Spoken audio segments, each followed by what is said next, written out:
These tariffs are totally unacceptable. The White House's decision to implement new tariffs on steel and aluminum imports from Canada, Mexico, and the European Union could, depending on your perspective, fan the winds of a global trade war or send the strongest message yet that the days of massive U.S. trade imbalances and unfair market access are over. We will continue to make arguments based on logic and common sense and hope that eventually they will prevail against an administration that doesn't always align itself around those principles. It's totally unacceptable that a country is imposing unilateral measures. Global trade is not a gunfight at OK Corral. The president's move comes after months of failed negotiations, with the administration announcing today tariffs of 25% on steel and 10% on aluminum imports from Canada, Mexico, and the EU, set to go into effect tonight at midnight. He's worked to exempt certain countries and certain allies for which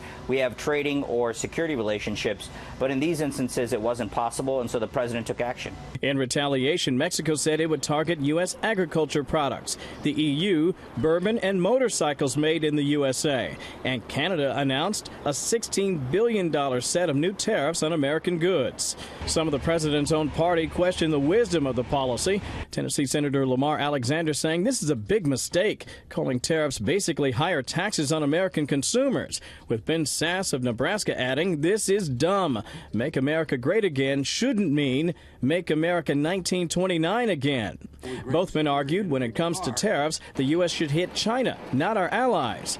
But Commerce Secretary Wilbur Ross said today he wasn't overly concerned about the row. This has been under discussion for quite a long time, and it's a very small percentage of the respective economy.